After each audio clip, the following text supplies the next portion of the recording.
to mount it on a regular 9x12, but it's silly because you're going to use a white 9x12 paper for your art. That's how you mount it in that case. If you didn't want to have to cut big ones I have the down. 12x12 cut You for have everybody. a 12x12, so don't worry about that. It'll look more like. Now we only have so many people here today. If you want to do both projects, the younger grades, as she's going through this, that's fine too. Yeah, I'm going to get them started with this, and then we're just going to, I'll let you guys do your thing. I'm just going to show you some tips and hints, so it goes a little faster. So the little guys, this is how to look mounted. You're going to have your white piece of paper. This is a 9x12. That's going to be what your design will go on. You've got your mounting bright colored paper, and it can just go wherever you want it. Just go mounted. That's all you need for the glue is that. You should have then also a paper plate, which is going to be your template. A piece of 6x6 scrap paper that does not have to be perfect, some kind of like square shape. You will have also, this goes over there with that one. You will also have a couple of different size cups. It says a 1 ounce or a 3 or a 4. This is fine. You can use the Dixie cup. There's a few different little sizes, just so you have a couple of little cups for different size things. And, rulers I always use because it makes a straighter thing, but they're also going to be using this scrap paper for a template and a straight edge. So you don't really need a ruler for little guys. And we're going to make a little dinner. And the fun thing about this is these crayons, the plastic crayons, you should also have a set of plastic crayons, the most important thing. And a black fine line marker. So make sure that you have all of those things I just mentioned. Now with the little guys, basically what it is, it's going to be like a plate and a napkin, and you can put a cup, you can put utensils. You don't have to do the utensils, you can just do a plate of food. It doesn't even have to look like food at all. Because Kandinsky's, I showed them the painting that we based the project on, and it's just called a red oval, and that's what he named his things, because they had no subject matter. And it was just because the red oval stuck out in the middle. It actually looks to me like a plate of really weird sushi.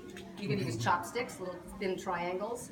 And it's going to be, they might even give you a little sheet. Did you have this in your instruction? Does it come with those? Yes. Mine did. Okay, so it might give you some like simple food shapes. What they're going to do is just completely make it simpler. Like a pizza would just be a triangle with like circles on it. You've got like geometric shapes for pizza, but they don't have to worry about it. But that would be fun to describe to the kids ahead of time, to talk about what shape is a pizza, you know? Exactly, because it's going to be all about the shapes and the colors. And you're going to start, it's going to be overlapping. That's a good word for them to know, the overlapping of the shapes.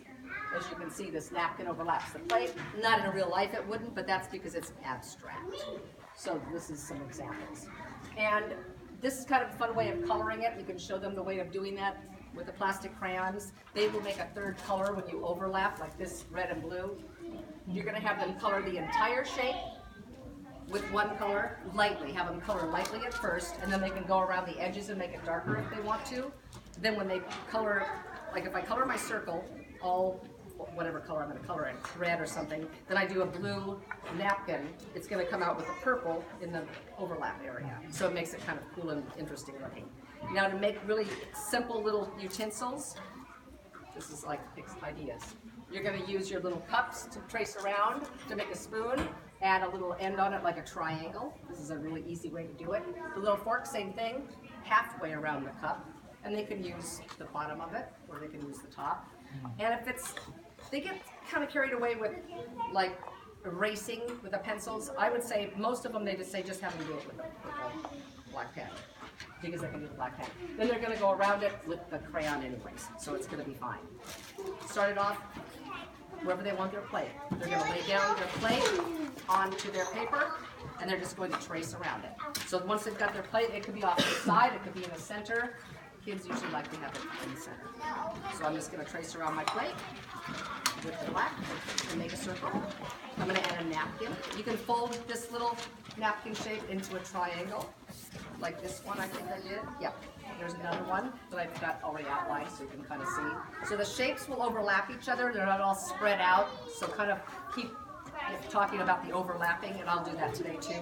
The shapes will overlap, because every time they overlap each other, they'll get a different color, and that's kind of a fun thing too. Now the bigger kids can add like a little fringe on the edge. They can make like a checkerboard napkin, something like that or that. Bacon and eggs, if you want to just keep it simple and do breakfast, really easy. Squiggly little round circle, put a cup in the middle for the yolk part, trace around that, you've got perfect little eggs. Rectangles, they just draw freehand rectangles because they'll come out a little wiggly anyway. Put a couple stripes on them, then you got bacon instantly. So the simplest things to do. Peas, just a whole bunch of little overlapping circles are fine.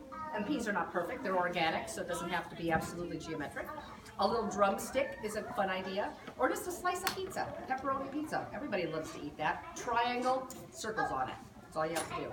So they're kind of, you could even use this for your pizza shape.